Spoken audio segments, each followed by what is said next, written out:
ان شاء الله النهارده هنعمل فرخه محشيه بالفريك وفي خطوه واحده بدون قلي ومن غير الحشوه ما تنزل منك في السلق، وازاي تتجنبي الحصى اللي بيبقى موجود في الفريك اللي بيزعجنا اثناء الاكل. يلا بينا نشوف هنعمل ايه.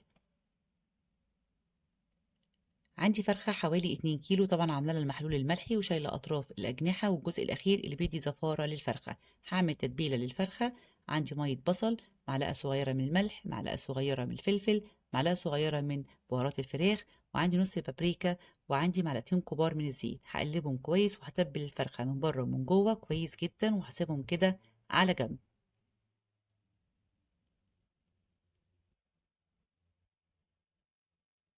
عندي نص كيلو من الفريك متنقي ومغسول كويس ومنقوع حوالي نص ساعة عشان اتجنب الحصى اللي بيبقى موجود في الفريك. ببدأ ان انا اضغط عليه وهو مبلول بالشكل ده، بسمع زي صوت تزييقة بسيطة، بعرف على طول ان ده حصى، لان ساعات الحصى بيبقى لون الفريك حتى لو احنا نقيناه ما نعرفوش، فالافضل ليكي تنقيه وهو مبلول. حل على النار، بضيف معلقتين كبار من السمنة، معلقتين كبار من الزيت، وعندي بصلتين كبار. هبدأ اشوح البصلة لغاية لونها ما يصفر معايا. بنزل على طول بالفريك بالشكل ده. هابدأ إن أنا أشوّحه كويس، وهابدأ إن أنا أتبّله. طبعًا بقى ضبّطي الملح بتاعِك. عندي هنا معلقة صغيرة من الفلفل، وعندي معلقة صغيرة من القرفة بتدّيها ريحة حلوة، نُص معلقة حبّهان، معلقة صغيرة من بهارات الفراخ، وأي بهارات بتحبيها استخدميها. بابدأ إن أنا أشوّحهم كويس جدًا، وهاضيف لهم كوباية واحدة بس من المَيّة. استكفي بكوباية واحدة عشان الفريك منقوع حوالي نُص ساعة وشارب مَيّة. فكوباية واحدة هتساويه. باغطيه بقى كويس جدًا، وأول ما يخش في 3/4 سِوَى، شايفين بقى مش مهري ولا معجن خالص، بابدأ إن أنا أحشي. عندي معلومة مهمة، ما ينفعش آخد من الحشوة وأحشي بيها الفرخة، واللي يفيض من الحشوة أرجّعه تاني وأقدّمه، ما ينفعش. ما ينفعش حاجة نيّة مع حاجة مستوية تلمس الإيد، فالأفضل ليكِ تاخدي على قد كمية حشو الفرخة وتحشي بيها.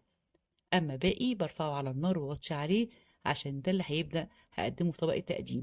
بابدأ بافتح الفرخة بالشكل ده، وهابدأ أحشيها كلها كده من جوه. وطبعا في تجويف كده من تحت بياخد كمية برضو حلوة قوي من الفرخة. شايفين؟ ولو جايبة فراخ صغيرة حاولي ان انتي ما تحشيهاش ياما، يعني حاولي على قد الفرخة بس. هبدأ ان انا اكتف بقى الفرخة كده وهربطها كده برباط وهحطها في الصينية، وهضيف لها كوباية واحدة من المية. هدهن الوش بمعلقة من الصلصة، معلقة من الزيت، وملح وفلفل. وأثناء أما تخش في قربت على السوا ببدأ أولع عليها الشواية عشان تدينا اللون الذهبي الحلو. في الخطوة دي هقلع بقى الجلافز لأن مرحلة الفرخة النية كده خلصت معايا. بجيب ورقة من الزبدة على ورقة من الفويل واقفلها كويس جدا عشان ده اللي هيساعدني على التسوية.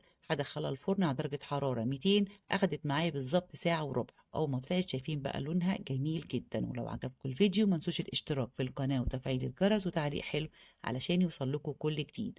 شايفين بقى لما اجي اقطعها الفريك مستوي جدا من جوه ومفلفل مش معجن معايا، واللحم الفراخ شايفينه مستوي جدا.